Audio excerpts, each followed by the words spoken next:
I'm like, man, what you telling me, man? You're on mute.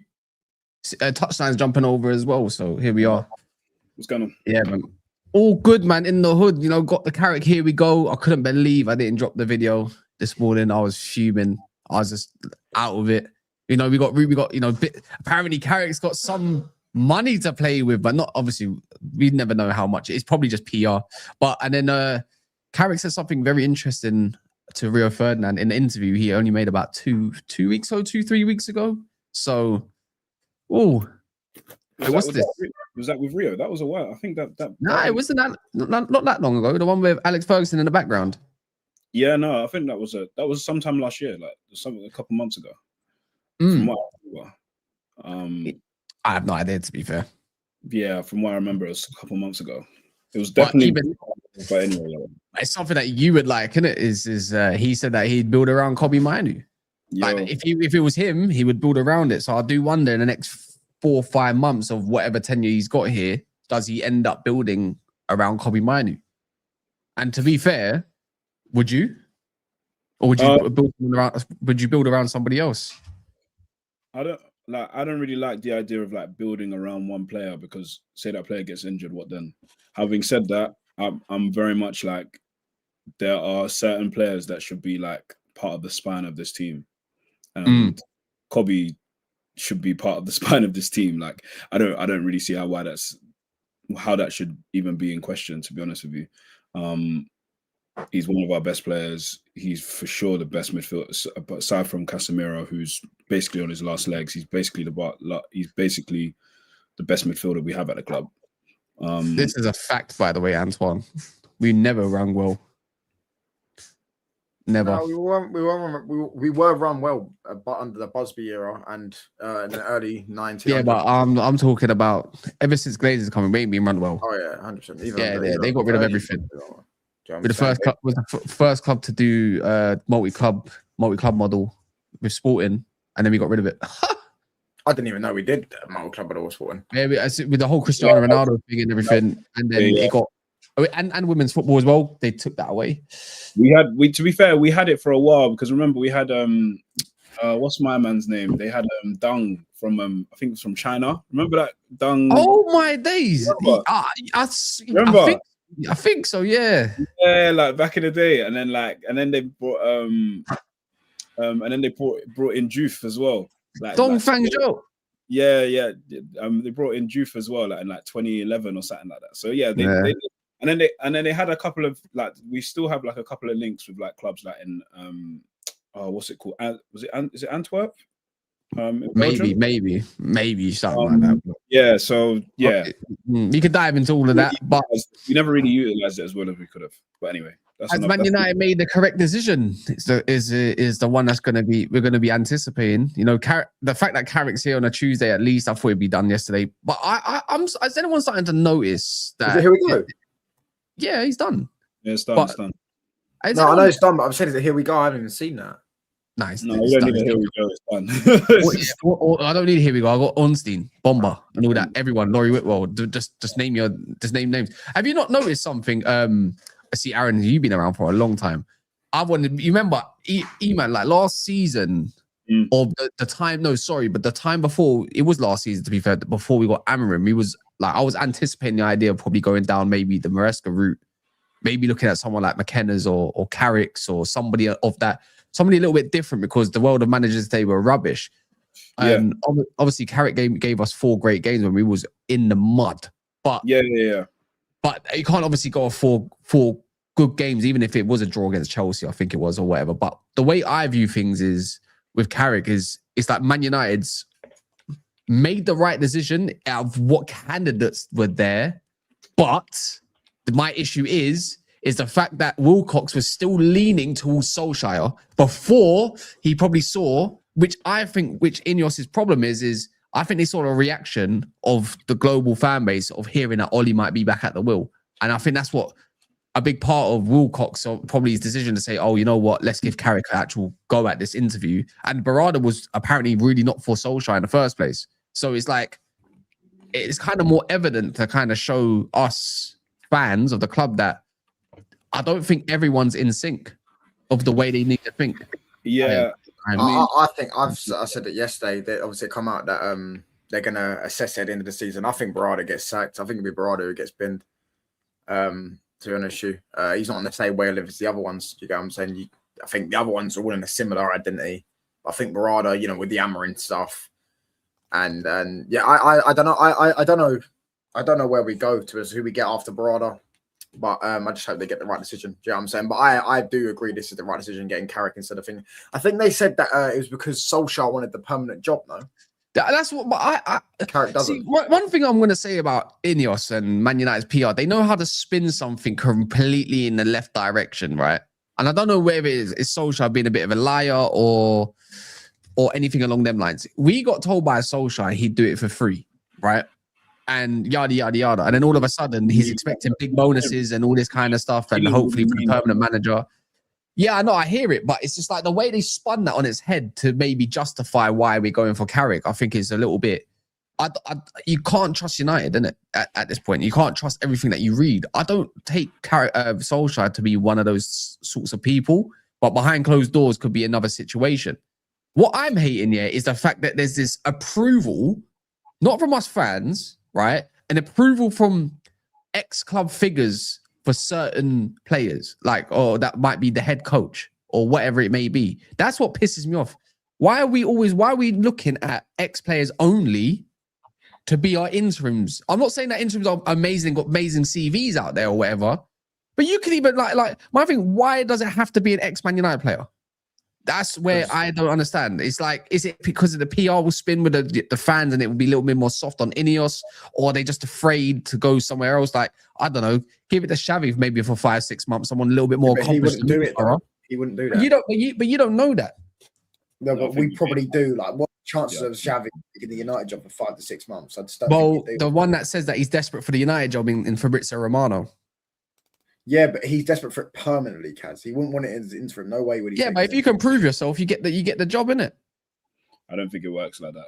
I don't know. You could even went for you could have went for Maresca maybe as well, but you can't. There's no evidence. Like, I'm just saying, why does it have to be the pool of candidates have to be just ex-United players all the time? Is it because they know the club or what? I don't get the thinking behind that. I think it's more just to do with the fact that they just know the club, bro. It's not anything. Yeah. It's not anything.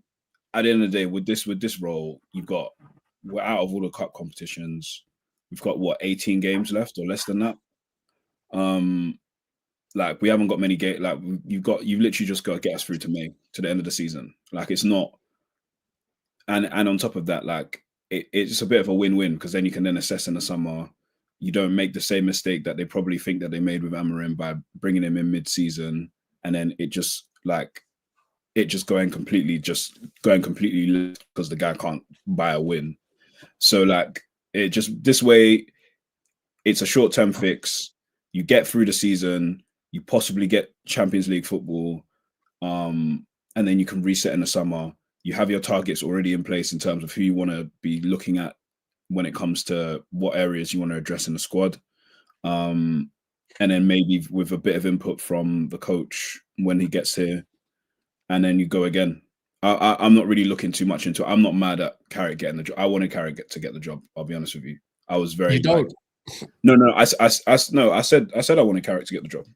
I think the last time we spoke, I said, yeah, like, give Carrick the job. Like, there's no reason why. It made the most sense, only because of coaching. I don't look at a team that needs galvanizing it. You need to like rally the troops type situation. My thing is, these players need coaching. There's group of players. I feel like you do need someone who's going to rally just for these players, they're mentally scarred, bro. Dallo is mentally weak. Bruno, just feel like you do need someone that can rally the troops as well. Yeah, but I think if you provide good coaching and you can show that whatever you're doing on the pitch is kind of working, that naturally rallies itself. You don't need arms around their shoulders all the time.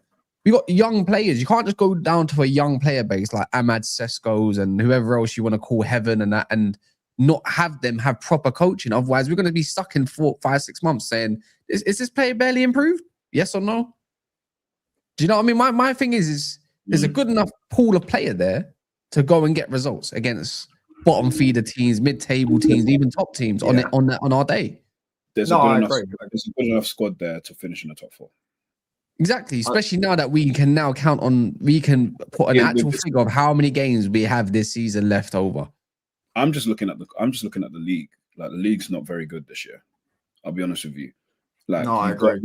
You've got Premier League proven attackers. You've got the likes of Ahmad. You've got Bruno. Sesko's there.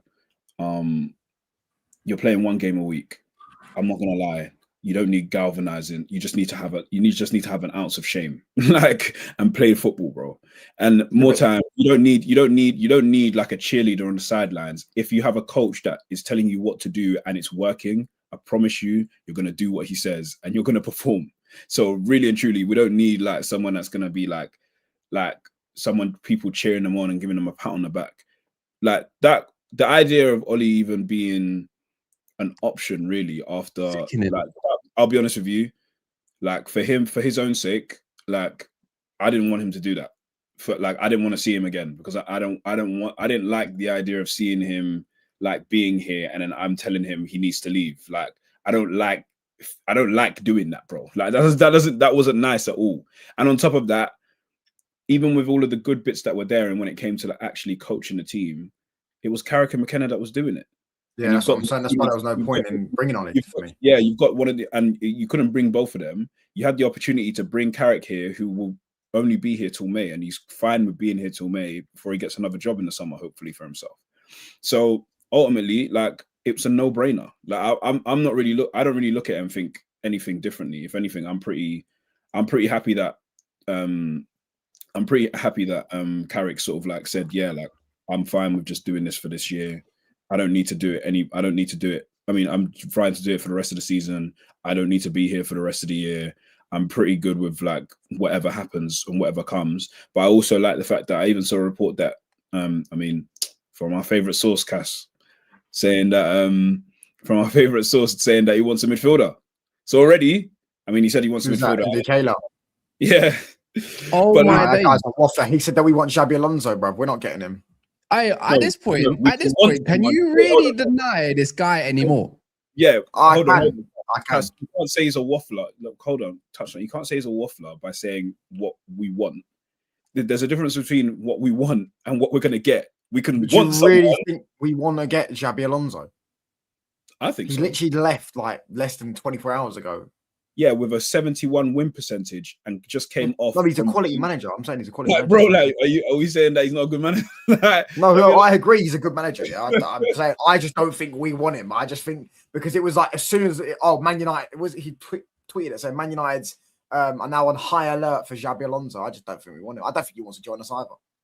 Yeah, no, I mean he may not want to, but like to say that like, oh, someone's there and like. We don't have a coach right now. We need a coach in the summer.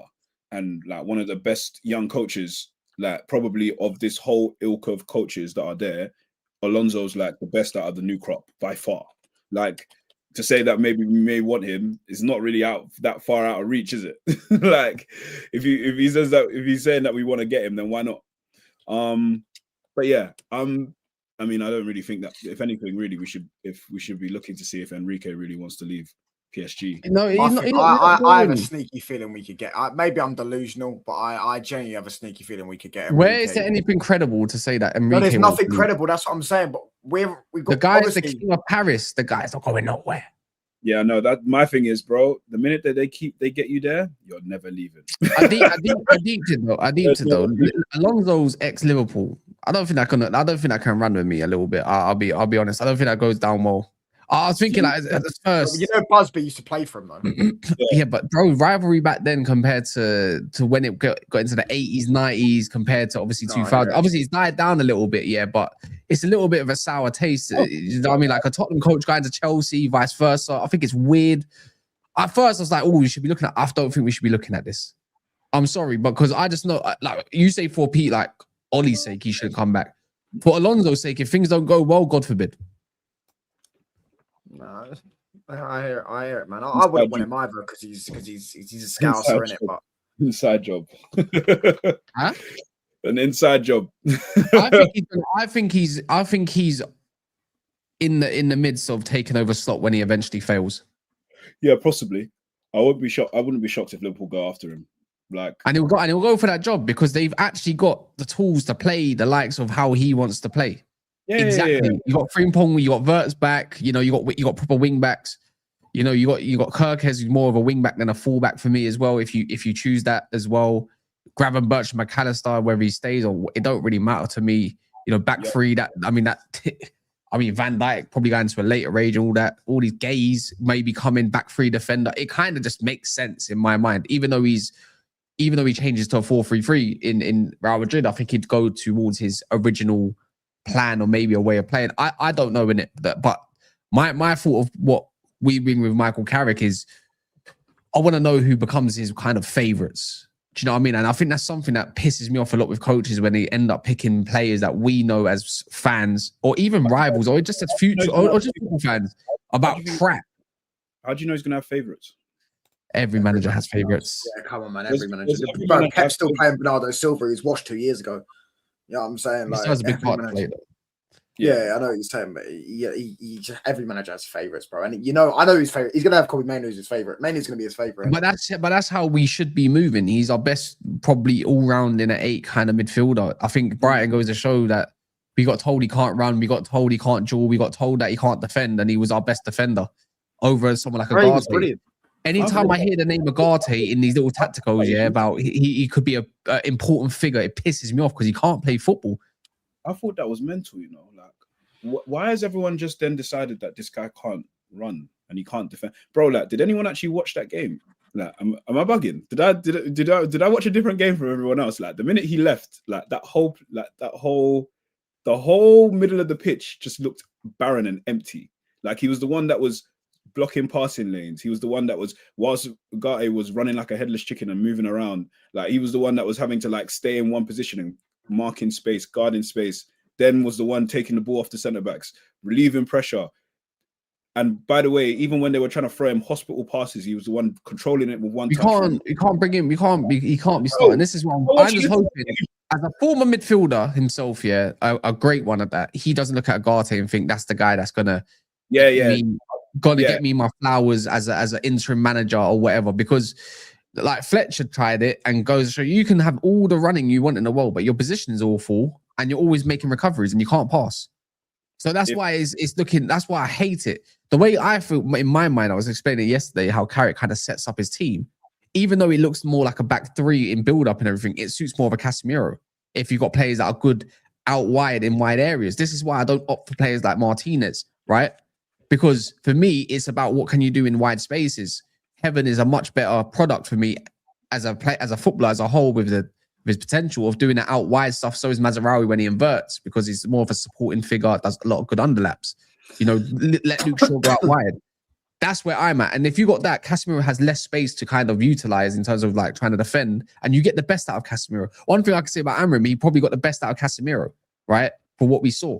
I wouldn't mind seeing that a little bit more, at least at the end of the season. But this is where you need to go out there. And United can't be looking at Tottenham trying to get players and, you know, Liverpool looking now maybe at Gahey and, you know, Semenyo's. And, bro, we're not going to get top 4 if we don't make some sort of reinforcement. Do you know what I mean? We need someone that is a little bit more active, that can do that switch, that Lisandro Martinez pass. Let's be real. If we had another midfielder that can do that pass, we wouldn't care about this guy. I'll be honest. I want players that are good at what they do in terms of you're a defender, be a defender first before anything.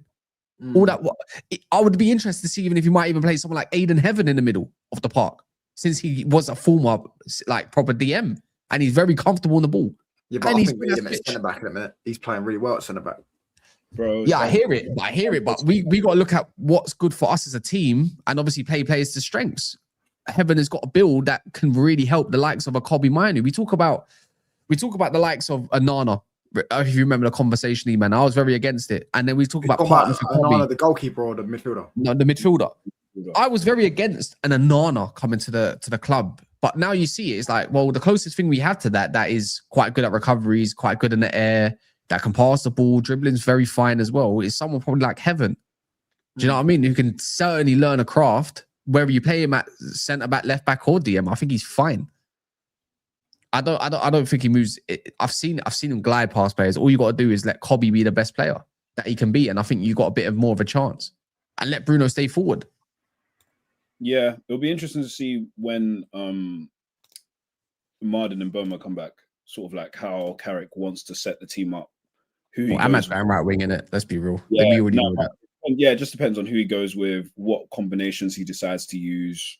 I'll be honest. I'm intrigued to see like what he does. I think I quite like Carrick as a tactical mind.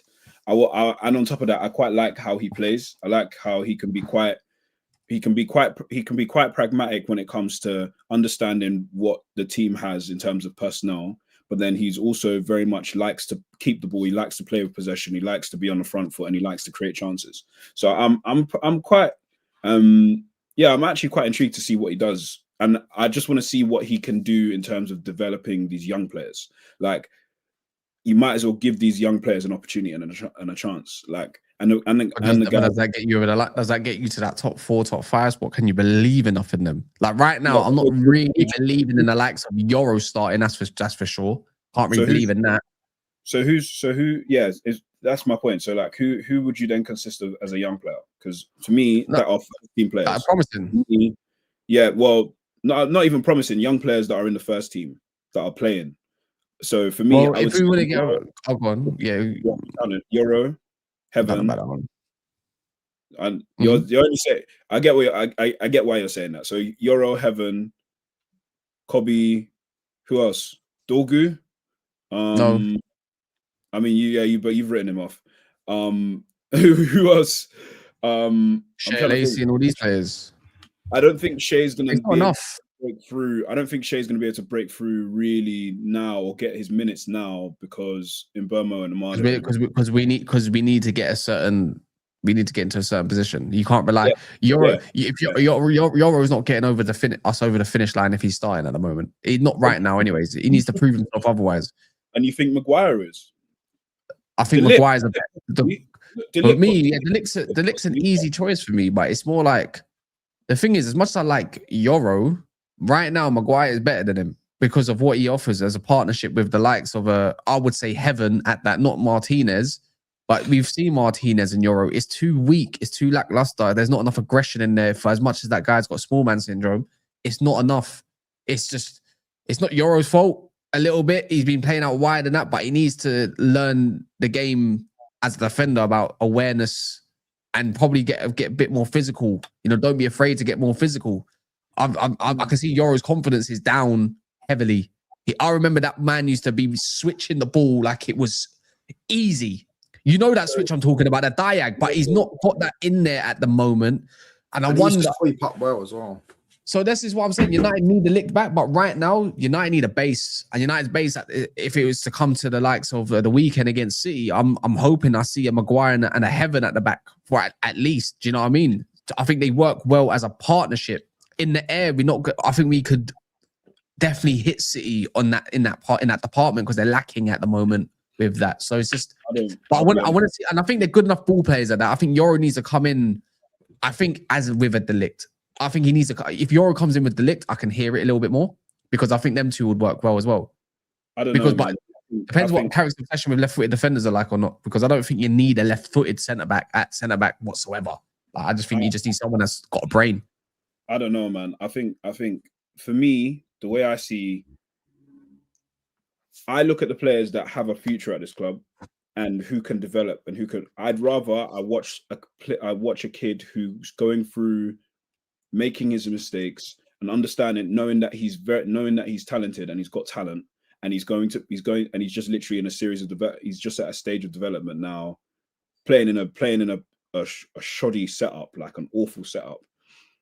And I'd rather him make the mistakes than to watch a guy that I've seen and I know his limitations, I know what he is, and I know what he can and can't. Heaven's a better player than him as it stands. Let's get one thing straight. Yeah. But right now, you can talk about developing players all you want, but you can't develop players the way we need when we need top 4 right now. Like, do you get it? Like, that has to come. You can't rely on young players to get you over the line. How does playing Maguire guarantee top 4? Because it's all about balance and partnership. Guarantees, but I don't really. Maguire's not bad. If you told me De Ligt, I'd 100%. I hear. Yeah, but I want De Ligt, but De Ligt's not available. But De Ligt's not available right now, so I'm not really. That's not where I'm at with it. But Maguire's a better option than Euro. Yeah, he is right now. We are not getting over the line if we play 2 kids at the back. Do you get it? Whether it's Euro and Heaven, which you want, we can't afford to make many more mistakes than what we've been conceding at the moment prior to those mistakes. Maguire on a consistent basis make mistakes, bro. Like, this is what I don't really understand. But Maguire is a better option than Euro right now. You got to think of it like this. Yes, you compare a Euro with someone a bit more bulky and like that with like a Delict. Do you know what I mean? But at this moment of time, Euro doesn't have a partner, and I'm all about partnerships and what might make sense on paper. So Maguire, who's got a bit more experience and has got United over the lines at times when we need him to kind of be an extra weapon as well, we have got that, unfortunately. Like, I don't think Maguire, since he's lost the captaincy, he hasn't been a liability, though. Like, he's just been Maguire. I don't expect much from him anymore. I just know what I'm going to get. And at least he can play to a certain degree, as long as he's got a bit of cover around him. I think that if you've got a Maguire and you've got Mazraoui as an inverted fullback, that's kind of helping that kind of structure. Maguire, I'm not going to lie, Maguire's cold. As long as he's got, it's like Casemiro, as long as he's got a bit of legs around him, you're going to get a quite a solid player, in my opinion, for the time being. I think before his injury, I think that kind of showed that he was quite important. I'm not saying he's the answer, but I'm saying if we want to get to at least European football, we can't rely on kids to get us over the line. Not this bunch of kids and not this kind of setup at United, because we don't know what it's going to be. Yeah. That's why I'm wondering what Carrick does. I wonder who are the players that he relies on? Who are the players that he kind of says, you know what, these are my guys that I'm going to start regardless of what happens, and these are the guys that I'm going to be using each week. Like there must be like to have a successful team, you need to have like at least 6 or 7 guys that are your main guys, and then everyone else kind of just falls in line around that, and they can be interchanged. So I'm wondering who are those like 5-6 players that are guaranteed you're starting every week. This is the guys that I'm relying on. Huh? Yeah. Kobbie, I think Kobbie's one of them.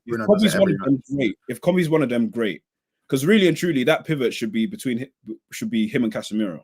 Like the three players we should be focused on developing, really and truly. I don't think Ahmad needs more developing. He's just a cold player, anyways. He's sick, so he's just a player. But my thing, if you're talking about the young crop that are in need of, I think that are worth it.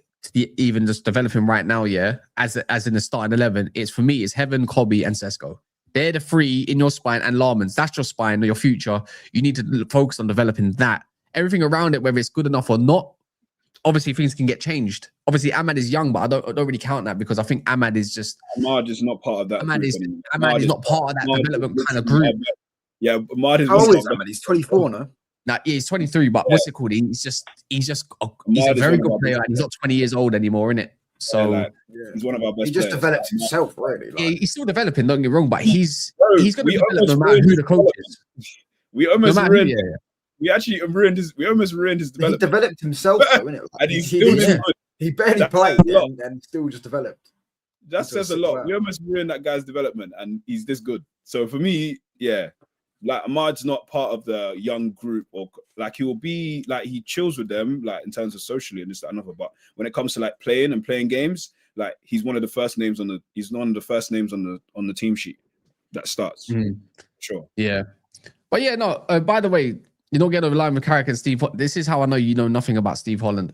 I knew I recognised him. He worked. Steve Holland. Yeah, bro, Steve Holland is an exceptional number 2. Like I don't even know how we even got him, but he's an exceptional coach. He's a very good coach who appreciates football, innit? So I don't, and even when it comes to the defensive kind of parts under him, that's when I expect a little bit of structure to go on.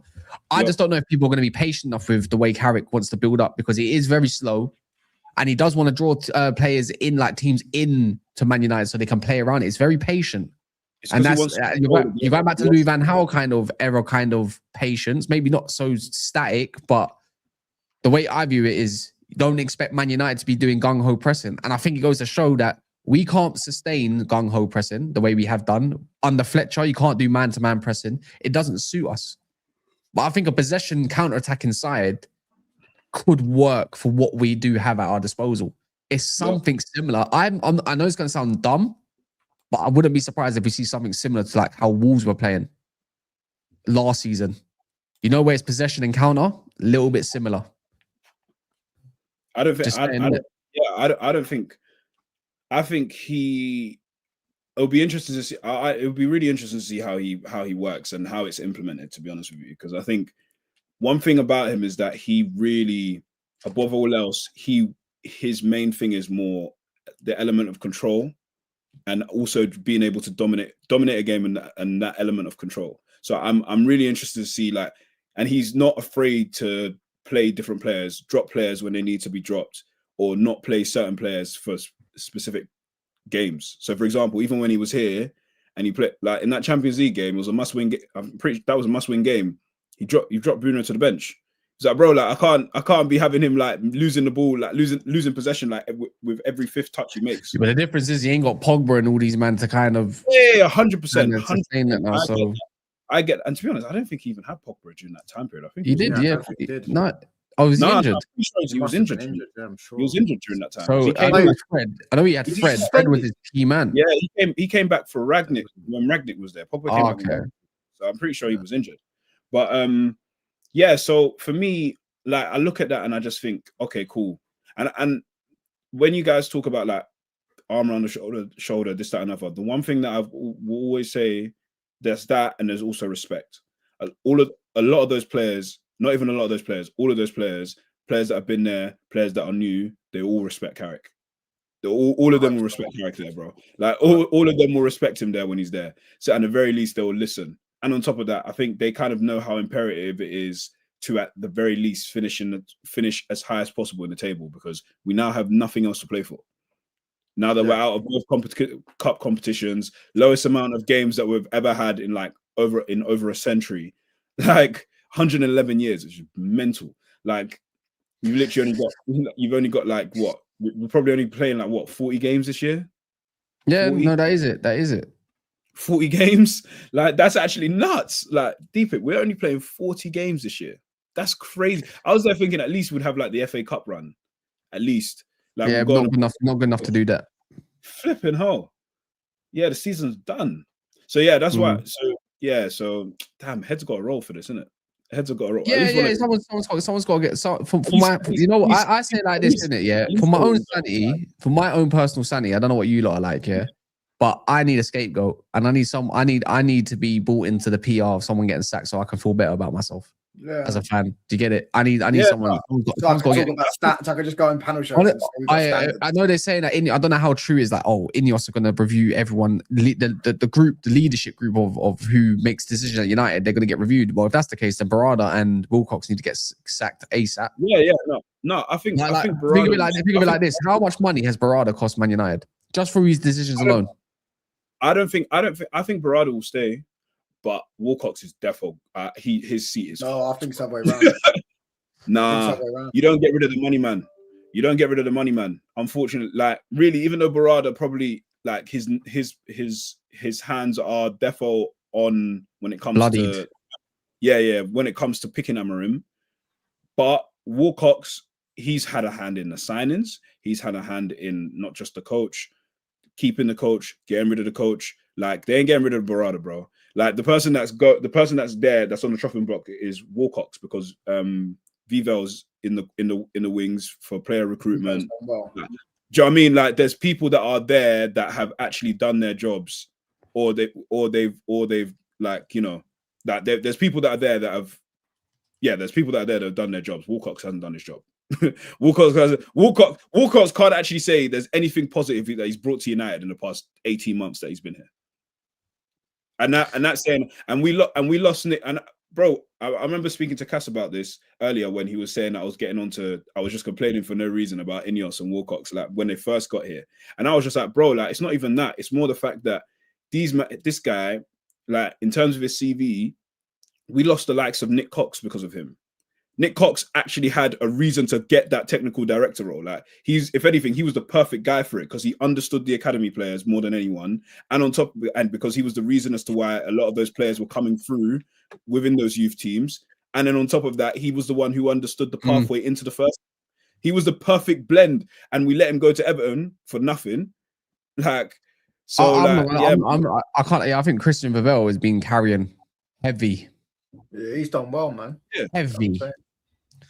I don't know what kind of. I don't even know what role he actually has. Like, is he a supporting technical director? I don't know what he is. The supporter to the director of football. I don't care what his role is, yeah, but he identifies mainly good players for me, or he can get deals done as well. Like, he has a lot of. It seems like he's got a really good.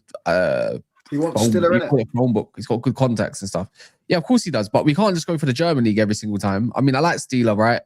And what he brings, I think he's an option, but he's not what we need.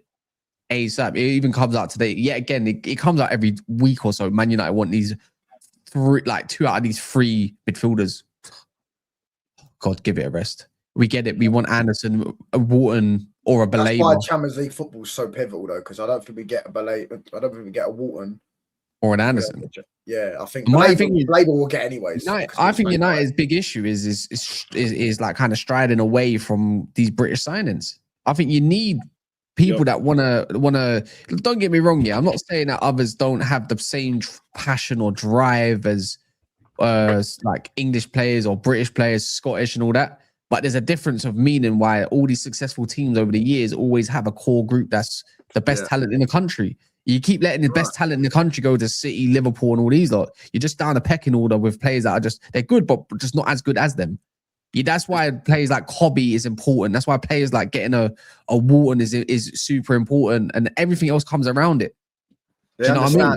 They understand the like the biggest club in the world, isn't it? Do you know? So they understand. It's not that. It's just you're in your home country. Of course, you are used to the environment. It's gonna mean a lot of something. That's why the most successful clubs do what they do. Look at City. Look how many British players they have. Like even the academy when it comes through in that. No, whether they've had Walker, John Stones, or Foden or whatever, they've had it.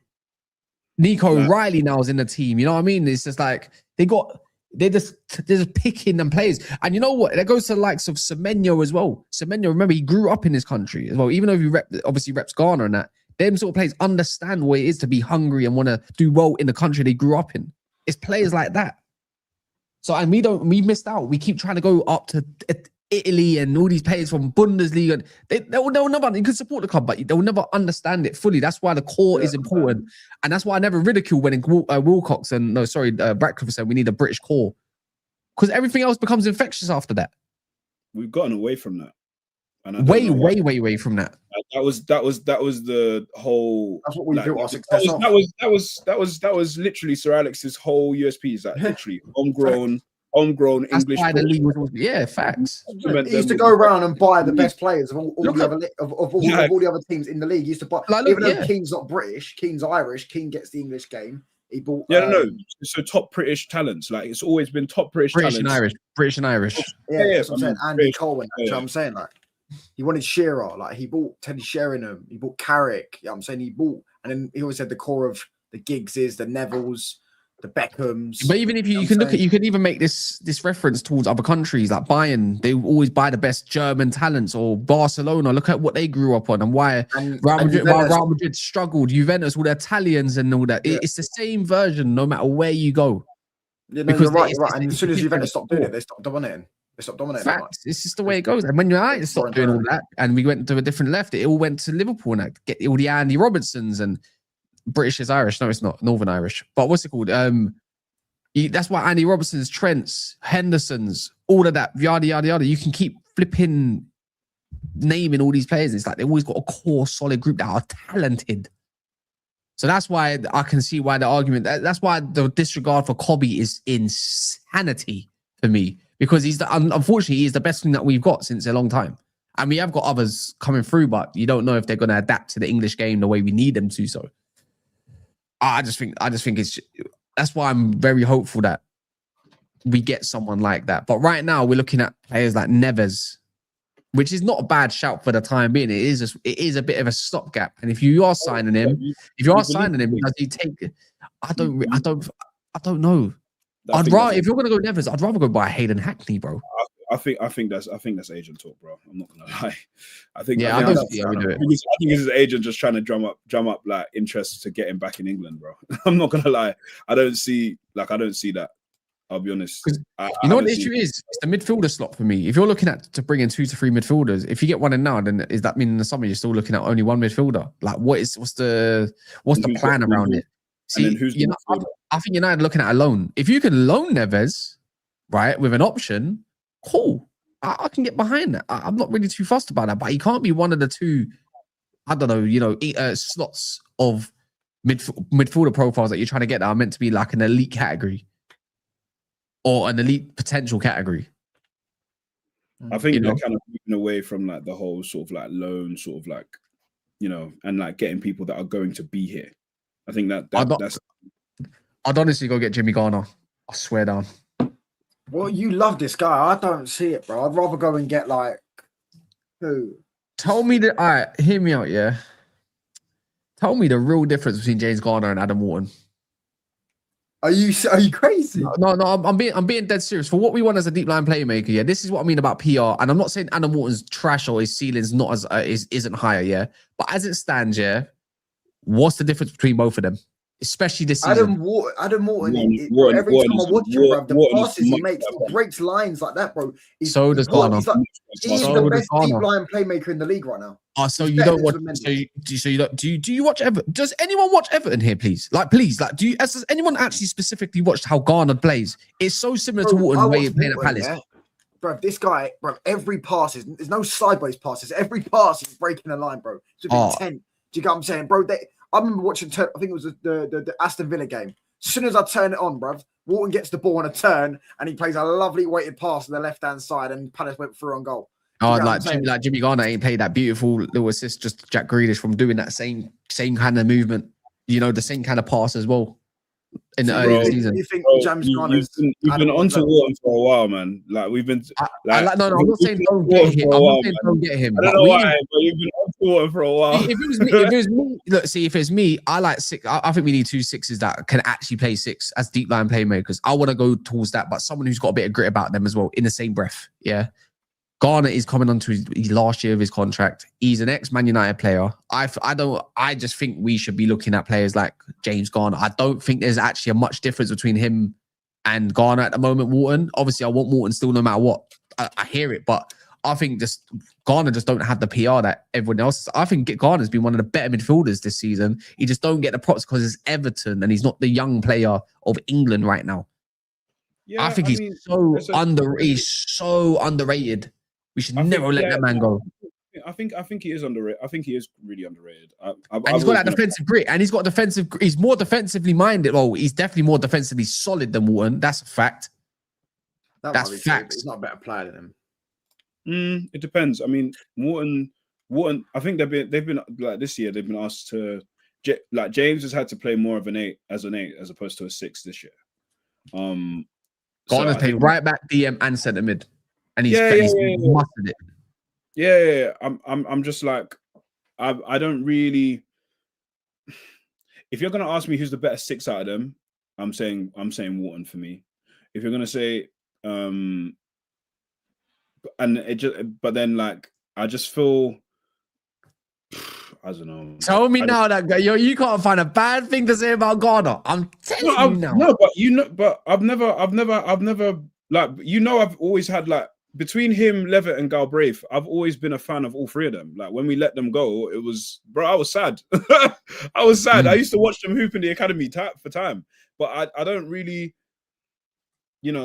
for a free transfer, I feel like that's a gimme in the summer. Like it's kind of like, yeah, sure. I don't think he's a free. I don't think he's going to go on a free. Yeah, I don't think he's going to go on a free because you know what? Yeah, I'm going to put it like this. Yeah, if you look at Garner, especially the fact that he's played at right back mainly for Everton pretty much for a lot of the season, yeah. You'd actually find that Wharton, because he's an 8, because this is mainly his job, he's got a higher progression this season of like in passing. If you want to do the stat game, yeah. But if you look at the defensive side of the game and who doesn't give away the ball as much and whatever, especially the fact that Moyes plays long ball pretty much, yeah. You actually find, right, for me, that there's not that much they're not that much of a different profile than one another. I don't know if we got to buy back on Garner. Apparently we do, but I don't know. But it's just, I think Garner's a solid player and you're not banking on potential. I think you know what you're going to get with Garner. I think he can play balls forward. If Everton had fit players, we'd have seen Garner more in a 6, where he was balling out at the start as well. I think I just think Garner is a solid option, and I hope we keep looking at. I'd want him, if it was up to me, like in terms of budgets and whatever. I'll be having Garner, Wharton, and Baleba all day long. That's a midfield rebuild that I can get behind. They all suit Kobbie. Kobbie suits them, whatever. Baleba, you can mix and match it however you want. Yeah, I don't know. I don't know. Do we have a buyback on Garner or first refusal? I'm pretty sure they got option. I'm pretty sure they got option on him. Otherwise, someone will go in for him right now. I'm pretty sure he was one that they got like a buyback. Yeah, look, his contract expires in 2027, so he's got a year left. A year left. I'm pretty sure we had an option on his contract where we can. So Man United have a 15 million buyback clause on James Garner. There we go. See. Oh my days! This is what. How much? No-brainer, bro. It's a no-brainer. Yeah, 15 million. I'm telling you now, yeah. I just don't want to see it, yeah, because I don't. You got to think of Garner as a step up. We cannot let a man like that end up at Tottenham. Or wasted away. Like, obviously, apparently Liverpool were tracking him. There's no way that we can allow that to happen. How can you not activate 50 million? It's value for money. I'm not mad at it. Every time. Remember, we got a first 11. I like Garner, but I'm also kind of like, how do you want to then build the squad? So for me, how do you see, like, okay, cool. Go on. How do you, now this is a question for both of you. How do you see, like, how you would build a squad? Because you got to get your first teamers in it. Right. Because I think Man United look, you're losing one first teamer, you got Casemiro going, and you got probably more than likely Agate going. And you got to have to put some first teamers in there, especially for Casemiro. We don't know what Bruno's situation is, right? And obviously, we're going into a free midfield, so things are going to change it yet again, right? You got to look at it that way. I think you have to go all out and go get Baleba. If you got a buyback on Garner, you can trigger that at any point. My thing is what happens when Baleba comes off the pitch or something like that. I think this season is telling, right? Obviously, we need left wingers and stuff like that. But it's telling when Man United have a certain player that comes off the pitch like an Ahmad or something, the quality drop is too much. Now, if you go and get a Baleba at least or a Walton, let's say that for instance, it's like when that comes off, what are you lacking? You're probably lacking a certain profile because you're stuck to having someone that's not reliable potentially for the season. And United need, if you want to go and fight for these cups that we love so much, like I love the FA Cup, I'm taking Carabaos all day long. You need your Garners in there who can fill in, and it's not that much of a difference in quality.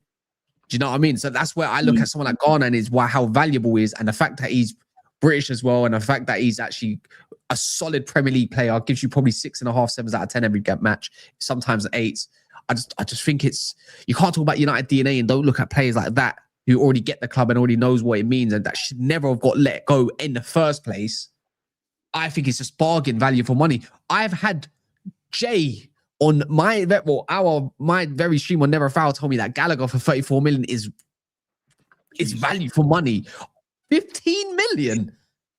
You just trigger that. And just and keep going, man. You get 3 midfielders in this summer. That's the way I view it. I think it'd be pathetic to let that man go somewhere else. The reason why I asked that question is because the way I see squad building is you have your first 11 and then you improve on the players that you have in that first 11.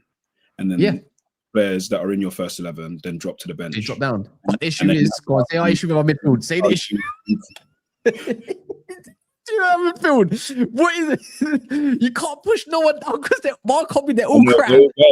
Yeah, so like in the area of our midfield, Casemiro's probably gone this. No, it's not even probably. He's definitely gone this summer because his contract's up, and they're not extending that to give him to put it. Agate's gone, by the way. I know this factually anyway, so it's all good. I think Agate's gone as well. He might even go in Jan. To be honest with you, that's why I look at James Garner, bro. I'm thinking rigorous. You're then down 2 midfielders, and then you then add on to the fact that Bruno, I genuinely think he's leaving in the summer. So like, I think he's done. So then that means you're now down 3 midfielders. So it's now a case of, okay, cool. You can either buy 3 midfielders, or you can go and buy 2, because then you're then left with what? Kobbie? You're not really left with anyone. Cunha will play in the 10 instead of Bruno. Yeah. So then you're either left with. So then basically you got Mount. Remember, you got Mount still in it. And you know what? I'm not gonna say Mount's. I'm gonna say this year. I don't think Mount's position is as safe as what people make it out to be. Only reason being is because of that contract. It's the only reason why he's still around is because of the amount of he's money. English. And also his English, but I can't lie. If they get a suitable offer for him in the summer, this is his third season. You got 2 years left. You might be looking at that, thinking, how much are we going to rebuild around? Yeah, but can you trust Man United to let go so many four midfielders? That's my point. So I think Mount will survive another year. But my point is that you literally have just Kobbie and Mount. So then it's either you're going to have to buy 2 midfielders, and then maybe promote one from the academy. That's what I do. You know what I'm saying? I would put, but then again, it's a case of like, who's the one that you promote? So then from there, it's kind of like, right. So you've got 2 midfielders. 2 midfielders are guaranteed. Okay, cool. Do you buy one in January now to get ahead of it? But then who could you actually get? Like, who do you actually bring in? Because then you've lost a lot of experience if you let go of Casemiro and Bruno already. So then from there, like, what do you then do? Do you then go and then take a punt on seeing what a Neves could do for 20 million, knowing that he's an experienced midfielder and like he can bring some experience to the dressing room, and then bring in another midfielder in the summer? We might even need 2. We need 2 left wingers potentially as well. If Cunha moves, let's say Cunha moves into the 10 or the advanced 8 even or something like that, it's like, well, you need 2 left wingers, but then there's a lot of talk about Shea Lacey obviously occupying one of them understudy roles, or that young boy, but I don't, that JJ Gabriel, because he's that good, but I don't think he'll get that step yet. But I think Shea Lacey, like Foden, where did Foden start off? That guy's in year 9. JJ no, not him. I'm talking about Foden. Where did he start off at? What position? He started as a left winger, did he not? No, he played in midfield. Yeah, he did. I remember his first goal was against Spurs. Bernardo was always on the right. The thing is, Foden would just come on and play on one of the winger positions. He can learn a craft that way. Yeah. Or do you look at Shea Lacey and say, well, if we're going to be playing him in a 10 or someone that can play a bit more advanced, do you not look at him as maybe the understudy for the 10 as well, that you can kind of build around and go look at 2 different left wingers? Do you get it? I think there's 2 different ways of looking at him.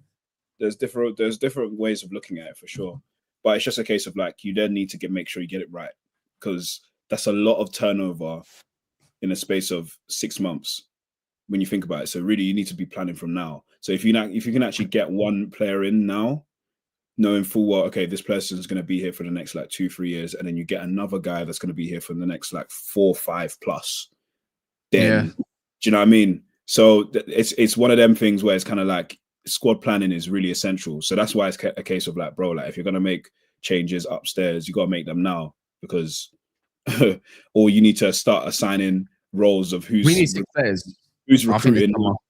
You're going to need to start looking at who's recruiting now, so that they could actually start doing their job now and start looking at, Man United need 6 players in the summer. And the thing is, they done 5, but we need 6. Like, players are going to go out. We already know that, whatever, you know. We got money. Especially if there's Champions League with Hoyland money and all that stuff, it's all there. They can't have an excuse that they don't have the bread. My thing is with all of that as well is you need 6. You need like 3 midfielders. You need a left back. You definitely need a left winger, and you need a striker. You need someone that can play up front. And you know what? I'm actually going to go as high as maybe 7. We need a backup goalkeeper, because God forbid that something happens to Lamas and I see Biyinde. I'm at that part with it as well. And you know what? I'm going to say he's having a great season at Bristol City. Still doing his thing. And I think he can definitely challenge Lamas. What, my man? What's his face? What's his name? Keeper at Bristol. Academy keeper. What's his name? Vitor. What's Vitek? Yeah. He's a good shot stopper. He's not great with his feet though, but he's a good shot stopper though. So that'll be interesting. Huh? Oh my days, he's interested in the season. That's more the reason why to bring him back as the second goalkeeper. Then it's like, right, like here we are. That's what you can do, innit? They're not bringing back Rashford. Rashford's already they've already said that's done. He's going, but he's staying at Barca, and maybe no, I think he's staying at Barca. Yeah. He's been awful for him. Like, he had a little purple patch. Do you know what I'm saying? But I watched him again the other day in that game, bro. He went through on goal a couple of times. Did nothing. It's just the same player. I don't think it's the same for him. I don't care. As long as he does what he does and gets sold, and he just move on and just let him. He can do his thing in it, whatever in it. Yeah, we need. Yeah, the low. I wish he gets sold. I wish he gets. I can't. Please. He's not going to. He's Too much of a teacher's pet, man. I hate this guy, bro. No, he's got too much. He's got one more year, and then that'll be it. But like, if we had an academy prospect that was ready to play, we don't. They probably would have tried to cut their losses in the summer, Dallo. But then at the same time, he's part of the leadership group as well. So no, that's a howler. That is a howler. Yeah, how much turnover can you really afford? Like realistically, like he is crap, man. When I was screaming Wan-Bissaka over this guy, I still mean it to this day, man. No, I wouldn't go that far. Nah, I mean it to this day. He's shit. He is honestly such a liability. He pisses me off. I don't go that far. If anything, like he's just, you know what? He's not even a liability. He's just an idiot. You know, them people that like he can't like fit like the tools that he has. He has the tools to be able to be a very serviceable player, and actually not even serviceable player. He's just a set 8 student, unfortunately. So that's the reason why it's a good thing that we have Mazraoui. Maybe, yeah. But you know, Mazraoui's class, man. But anyways, people, we're gonna head out. Wait, touchdown, you're not live. No, I've got to go out in about an hour, bro. So get ready for that. And that. There we are. I think Lee's live, so might as well go redirect there. Big up E-Man, big up Touchline. You can find Touchline's channel literally at the bottom. Just type it in the YouTube bar. Oh. And hopefully that tomorrow with what is it, Wednesday? I'm pretty sure there's going to be more news. So yeah, man, in a bit, people, man. Yeah.